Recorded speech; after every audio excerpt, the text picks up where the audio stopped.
You ever get that feeling like every time you come back from break, like a bell should ring? It's like another round. You know, it just keeps coming. The Speaker of the House fired this shot at the president today. Tomorrow, come here tomorrow. We're going to be talking about the 25th Amendment. The 25th Amendment. Look, I think this is very unlikely. Not that they won't talk about it, but just read the 25th Amendment. Even if the president didn't object to being removed from power, it would still take the vice president and a majority of the executive officers, the cabinet, or the vice president and a body established by Congress, which is bicameral, right? Two houses, not just the House. And that body doesn't exist. But what does this mean? Why is this productive? Congressman Jamie Raskin of Maryland, friend of show, wants to create that group, the aforementioned group from the 25th Amendment, co-sponsor with Pelosi. Congressman, welcome back to the show. Chris, thank you very much for having me. You are a superior mind, but I think you have an inferior case tonight. The 25th Amendment, you can talk about the president's perceived, incompetence or incapacity, but where is this going to go in all likelihood? Well, for one thing, the legislation, which I first brought up several years ago, is not about one president. It doesn't mention President Trump. It's about having the body in place that's contemplated by the 25th Amendment. The authors of the 25th Amendment, Birchby and Robert F. Kennedy, felt very strongly that there was real danger in the nuclear age if you don't have succession and stability in the presidency. We got 535 members of Congress. We've got one president.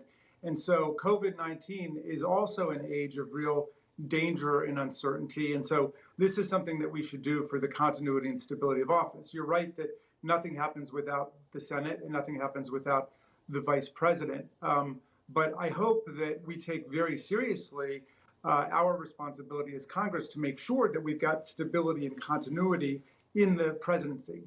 Just as this was first kind of scared into existence by Eisenhower, and how people didn't get real information about him and they felt it was deceptive and Congress wanted to act. It took a long time because partisans get nervous of it looking like a reaction to their own.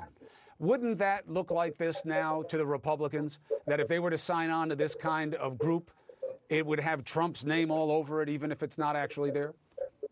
Well, I don't think so. The 25th Amendment has four parts to it. One says that if the presidency is vacant, the vice president becomes president. The second says if the vice presidency is vacant, the president nominates someone who, through concurrent majorities, becomes VP. The third says the president can temporarily transfer powers to the VP if he's undergoing surgery, for example, a colonoscopy. This has happened multiple times before. It's the responsible thing to do. In fact, I think there were Republicans calling for it when the president. But this is about the fourth property, which is? This is about Section 4, yeah.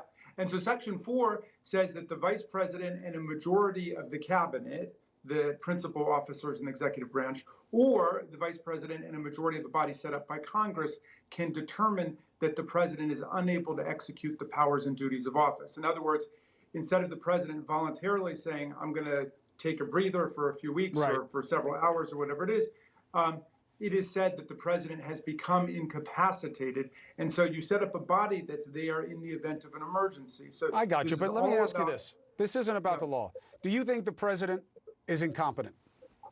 It's totally not my judgment. That's what the whole legislation is about, is saying we need to have a body there to make these judgments. We don't need politicians running around second guessing people's doctors and physicians and so on. What we need is a process to do this, and it's called for in the Constitution.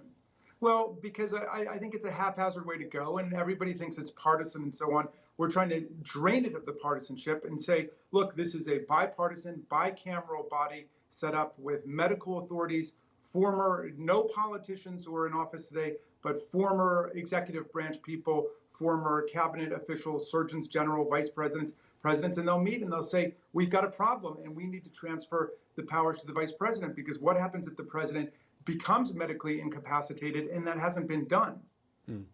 Congressman Raskin, I appreciate you taking the time. I got to take a break. I appreciate you as always. Thank you for being on the show.